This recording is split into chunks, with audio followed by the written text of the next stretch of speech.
Police वाले को ठोकने का अंजाम पता है क्या है? 21 साल जेल और ठुकाई अलग से। और उसी पुलिस वाले ने अगर मैं ठोका तो प्रमोशन अलग से और बहादुरी का मेडल भी। तो रुको जरा, सब्र करो।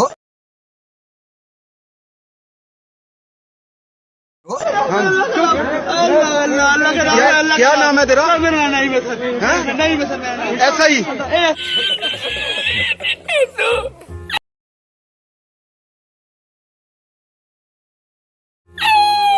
दोस्तों, भावल नगर सानेहा 9 मई से बड़ा सानेहा माना जा रहा है। इंटरनेट पर इस वाकये की बहुत सी वीडियोस तो वायरल हो रही हैं, लेकिन असल कहानी बहुत कम लोग जानते हैं। अगर आप भावल नगर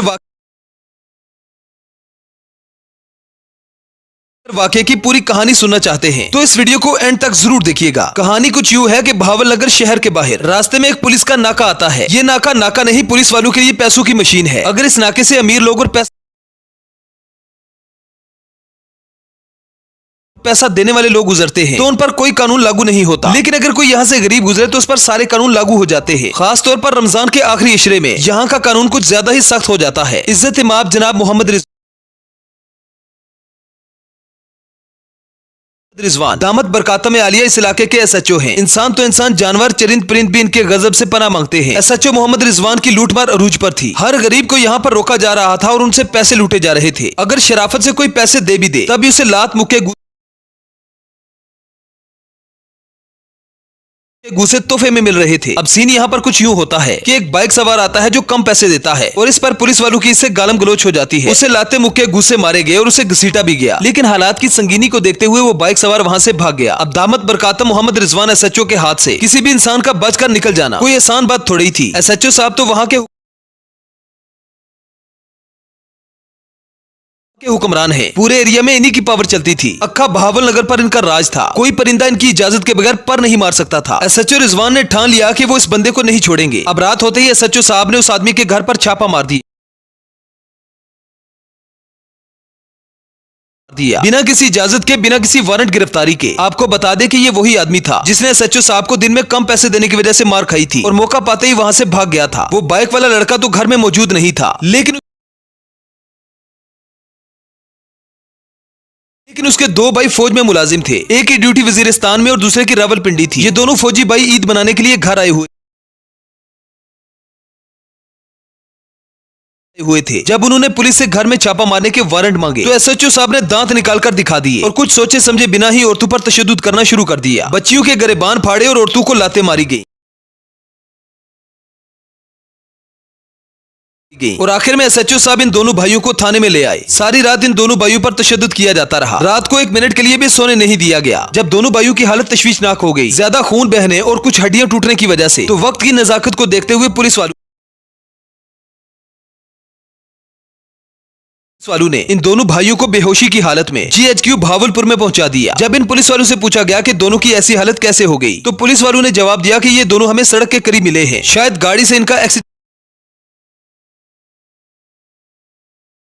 एक्सीडेंट हुआ है। पुलिस वाले ये झूठा बयानिया बनाकर वहां से चले जाते हैं। शाम को जब दोनों भाइयों में से एक को होश आया तो उसने डॉक्टर को सारी आपबीती बयान की। हॉस्पिटल वालों ने ज़ाब्ते के मुताबिक फौरन मुतलका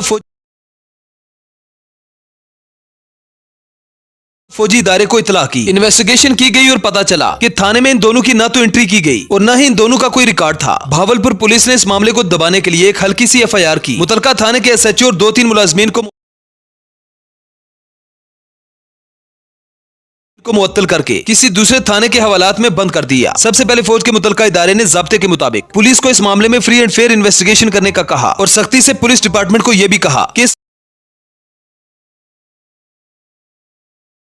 इस मामले को संजीदगी से लिया जाए और इस वाक़े के किरदारों को बेनकाब करके उन्हें सजा दी जाए। अगर ऐसा नहीं किया गया तो आप लोगों की हड्डियों की तोड़फोड़ की जिम्मेदार कंपनी नहीं होगी। 29वें रोजे की शाम को पाकिस्तानी किसी न किसी तरीके से ना दिखाई देने वाले चांद को भी देख लेते हैं। सुबह ईद होती है और ईद की नमाज के बाद गैरिजन कमांडर ने DHQ में जेरे इलाज दोनों मुलाजमीन जो आपस में भाई थे तीमारदारी की और वहीं से DPO बहावल नगर से फोन पर बात करके इस मामले के बारे में पूछा। कमांडर साहब को बताया गया कि तमाम मुलाजमीन इस वक्त हवालात में हैं। वाक़े की FIR दर्ज कर दी गई है। सख्ती से तफ्तीश जारी है, आप फिक्र न करें। इसके बाद कमांडर सीधे थाना बहावल नगर पहुंचते हैं ताकि दर्ज FIR और और मौजूदा कानूनी कार्रवाई का जायजा लिया जा सके। कमांडर साहब को ये सब करना इसलिए भी जरूरी था क्योंकि इन्हें ऊपर से प्रेशर था। ये जैसे ही एसएचओ के ऑफिस पहुंचे तो इन्हें थोड़ी ही देर के बाद पता चलता है कि एसएचओ की कुर्सी पर बैठा शख्स ए डिवीजन का इंचार्ज नहीं बल्कि एसएचओ मोहम्मद रिजवान है। थाने का असल इंचार्ज दूसरी कुर्सी पर विराजमान था। दीगर दूसरे मुलाजमीन ईद की खुशी में मिठाई और चाय के मजे ले रहे हैं। कमांडर साहब थाने के असल इंचार्ज की तरफ मुतवज्जो हुए और पूछा कि ये कैसा थाना है और कौन से केस की इन्वेस्टिगेशन हो रही है। क्या आप लोग किसी भी केस की इस तरह से इन्वेस्टिगेशन करते हैं? इस पर थाने का इंचार्ज और एसएचओ रिजवान एक दूसरे के चेहरे की तरफ देखकर हंसने लगे। फिर इन दोनों ने कमांडर से बदतमीजी शुरू कर दी। हालात इतने बिगड़ गए कि बात दक्कम पेल पर आ पहुंची और पुलिस ने गैरिजन कमांडर को वहां से बाहर निकाल दिया। कमांडर साहब खामोशी से वापस आए और इस सारे मामले के बारे में अपने आला हुकाम को बताया। ऊपर से हुक्म आता है कि आप एक अपनी टीम तश्कील करें जो कि बहावलनगर थाना ए डिवीजन में जाए और वहां से इस वाकये की सीसीटीवी फुटेज हासिल करे ताकि सबूत के तौर पर उस सीसीटीवी फुटेज को यूज किया जा सके। इस सिलसिले में पुलिस को भी तावन के लिए एक चिट्ठी भिजवा दी गई। अब फौज की तरफ से 2 बंदे पुलिस थाने में जाते हैं, लेकिन पुलिस वाले उन्हें सीसीटीवी देने के बजाय पकड़कर हवालात में बंद कर देते हैं। जब ये टेक्निकल टीम वापस नहीं जाती, टीम के वापस न पहुंचने पर जब गैरिजन कमांडर ने थाना बहावलनगर में राब्ता किया तो आगे से जवाब दिया गया कि सीसीटीवी सिस्टम खराब था, हमारे पास कोई भी रिकॉर्ड मौजूद नहीं है। आपके दोनों बंदों ने थाने वालों से बदतमीजी की है, इसलिए हमने उनको गिरफ्तार करके हवालात में बंद कर दिया है। अब इस सारे मामले का बदला लेने के लिए फौज के कुछ लोग थाने पर धावा बोल देते हैं और पुलिस वालों की ऐसी चित्रोल करते हैं कि किसी को भागने तक का मौका न मिला। कोई कमीज छोड़कर भागा तो किसी को चप्पल भी न मिली। फार्म 45 के हिसाब नाल पहले घर कुटिया, फिर थाने जाके कुटिया,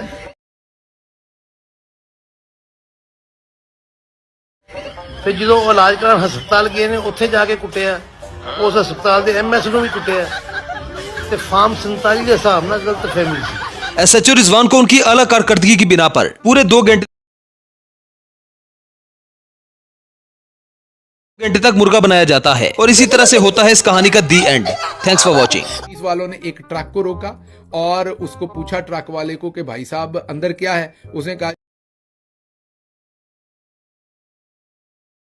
जी कर्नल के चावल हैं। वो आपको पता है कि कर्नल के चावल एक ब्रांड है पाकिस्तान के अंदर।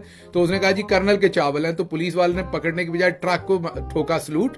उसने पीछे होकर ट्रक को सलूट किया और कमर पर हाथ रखा। उसने कहा जी नहीं, इतनी माफ नहीं कर, इतना फख्र बर्दाश्त नहीं किया जाता। आपको हम पे फख्र है कि हम पर भी ना दोबारा हो जाए। उन्होंने कहा आप जाएं जी। ये बहावलनगर वाकई ते पुलिस कांस्टेबल कह रहे हैं ना कि मैं आंदा ते माहौल ही आंदा, तो थोड़ा संभल के। हाँ, हर खुडी तुसी उंगल लित्ती होंदी है तो फिर यही हालात होने ना। अजे भी तुसी बाज आ वजो जेहड़ी तुसी तुन मचाई हुई ना सोशल मीडिया ते जी मैं यहाँ कर लेंदा यूं कर लेंदा जी, 40 गड्डियां आईयां ने 5 बंदा लई, तो अजे भी टाइम में थोड़ा सुधर वजो। पंजाब पुलिस के साथ वाकया हुआ है, क्या ये सही किया है पाक आर्मी ने या गलत किया है? सच्चे दिल से आपने कमेंट करना है, कमेंट आपने लाजमी करना।